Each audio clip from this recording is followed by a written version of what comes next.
Hey Stranger Things! Today's video might be different than what you normally would expect from me, so you've been warned.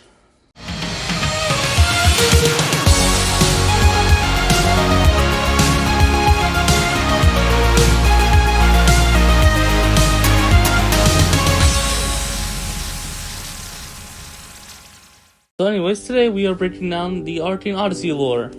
Well, kind of. We're just making theories on it, so that's all we're gonna do. Unlike most Arcane Odyssey YouTubers, no offense intended, of course, who they just talk about patch notes, update changes like 5,000 attack size, metal mage, overpowered build, whatever you want to call it. Which honestly, I mean, that's cool and all, but I feel like that just doesn't seem interesting. Okay, anyways, let's get into this. And remember, all this stuff here is just a theory. A game theory, of course. I'm no MatPat, but I research lore because I'm not a PvP guy. I'm obviously a lore guy. I like to read lore and see what is interesting. So let's get started. So for beginners, after we ran away from the Bronze Legion at the end of the Bronze Sea story, where we went to Winterl Island, Warren mentions the Karak's leader, Wotan, the Conqueror, and saying that he's a very powerful person and he was the strongest naval force in the War Seas. So I think that led to some theories. I figured two possible options. He was a very powerful warlord. I mean, saying he's very strong. General Argus is supposed to be very strong. He's a warlord. I figured Wotan would also be one within some ancient or lost fighting style that we don't know of. Or, my second theory was that he was a very powerful curse user.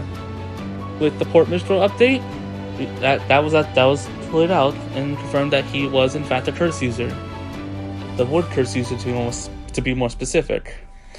Which, I mean, not really strong curse. Okay, it probably is really strong. I mean, I just said that because I don't see basically any wood users in the game. Like, very few, and most of them happen to be mage players, of course.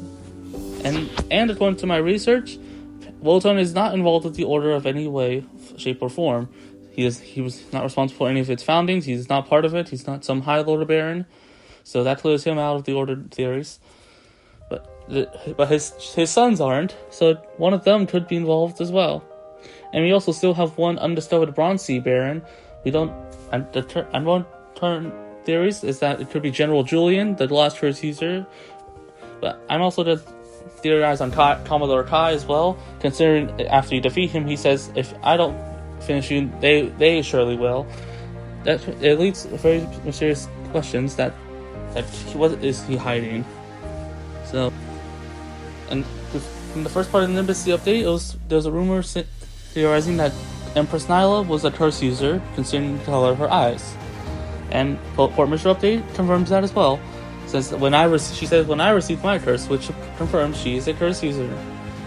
And the current theory is that she wields the Sun Curse, since her eyes are yellow, and the Samaria emblem is literally just the sun. So that definitely would make a lot of sense. And also, now we're going on to the actual seas as well. Currently, we only have sets of 7 seas named. We have the Bronze Sea, Nimbus Sea, Dark Sea, Vermeer Sea, and Meridian Sea. Those are the only ones that are actually confirmed.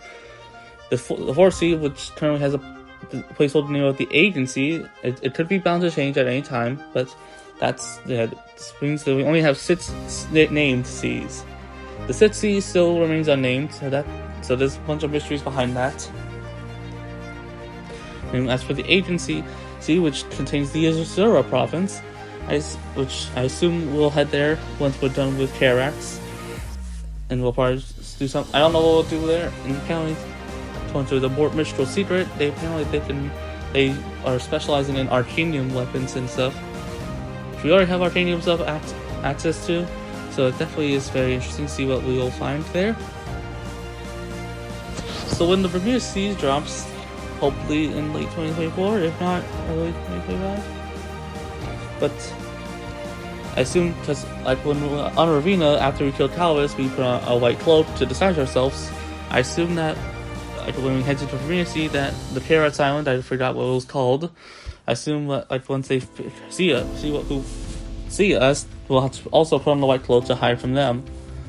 Considering that they are one of the strongest naval forces, and they also have access to giants.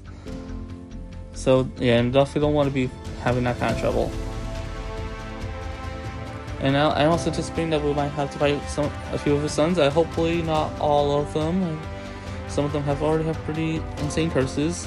Calvis with his ether magic was already tough, and found out one of his sons was the ether curse, which I find a bit strange, because I mean it's not on any sources anymore, but I discovered something saying that ether magic is a magic made by humans, so therefore does not have a curse equivalent.